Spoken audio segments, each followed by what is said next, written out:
Over in Bristol, school kids now are skipping school. They're going on strike from school. When has this even become such a thing? All this striking malarkey. In my day, if you didn't turn up, you was twagging. That's what you were doing. But anyway, now apparently it's called going on strike from school. It's all about showing solidarity with Palestine. The organisers say that they're going to continue to strike. It just makes me laugh, strike. Anyway, they're not striking. They're just not going to school. But anyway, they're going to continue this every Friday until, get this, everybody, there's a ceasefire in Gaza. Apparently, one of the organisers have said that this conflict has politicised the young in a way that's never been seen before. Guff, and you asked the question, where did this start? And you asked it rhetorically, but I think the answer is it began with Greta Thunberg, the world's most famous truant, who started a trend of saying climate change was so important that children shouldn't go to school and should protest things. The trouble is, these causes aren't mutually exclusive. And if you take together, whatever your views on these questions, if you take together climate change, what's happening in Gaza, Ukraine still happening, don't forget, BLM-type protests, Me Too movements, and whatever the next global crisis internationally in conflict might be, you could string them together such that you never go to school. And the answer is we shouldn't celebrate truancy and bunking off. If you are not going to school, you should be made to. How come as well, if you take your kid out of school to go on holiday during term time, you as a parent will get fined. So how come now then the kids can just decide there's this situation that I don't like, so I'm not going to go in, and then they don't get fined? And they shouldn't be able to do that. But interestingly, that policy about fining parents for taking their kids out of school was introduced, and the number of parents deciding to do so, I think the number went up, because they thought, well, now I know what the price to pay is, and I just pay the fine and it's OK, rather than there being a moral question of making sure that your child went to school. So sometimes these things can have perverse results. Yeah, or undesired results. You still save a fortune, because actually the price of the school trips in the school term, you'd save a fortune. Yeah, but that's what I meant. Now parents are making the evaluation. If I save more by paying the fine and going in term time than I would do going in peak season, then I'll do it. Rather than thinking the cost isn't about the money, the cost is about my child's education. Indeed. I'm going to bring it back to this topic of the Gaza situation. Apparently, according to, this is a statistic from Save the Children, one child is killed every 10 minutes in Gaza. Of course, we know that they've got a massively young population there as well. What do you make to these kids going on strike? I'm really uncomfortable with it, and I wouldn't call it a strike. I think there are bad things in the world, and I think children do need to learn that.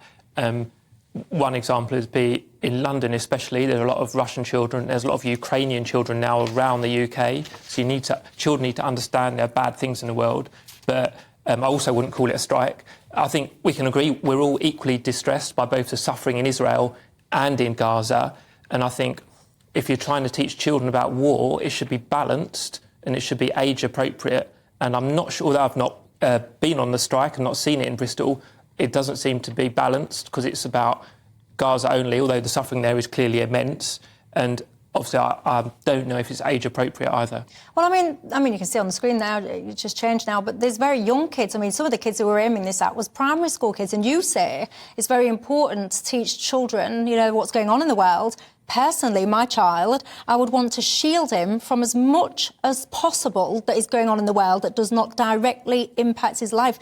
Children have got so many increasing levels of anxiety and all the rest of it. Why do kids need to be taught all the wrong, horrible things in society? Why can't they be innocent for as long as possible? I'm not sure that's possible. And just, speaking from what I know in my kind of friends and family, there are Ukrainian flags in primary school classrooms.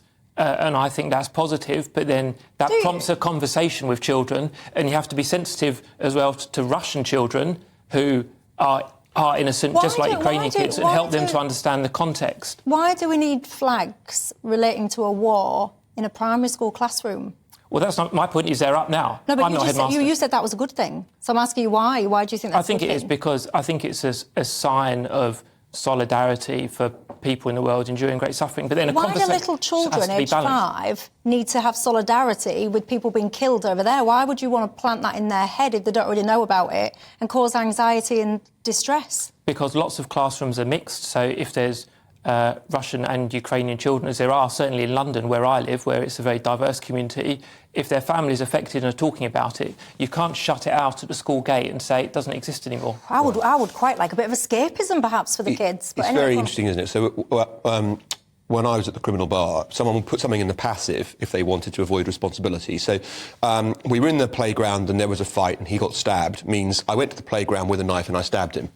And here people are saying, oh, children are being politicised. What they mean, look at the rally you just showed us, what they mean is we are politicising children. Yeah, they just took 3, 4, 5-year-olds. You can't tell me those kids know what they're covered in stickers for particular causes. They've got no idea what's going on. The children are being politicised by those organising these events. You know, maybe I'm just deluding myself. I just think there's so many horrible things in society. Why wouldn't you want to shelter your kids for as long as possible? Because at some point it's unavoidable. It's awful. It's everywhere as adults. But I don't know, maybe I'm just being a little bit naive. Get in touch and let me know your thoughts on that.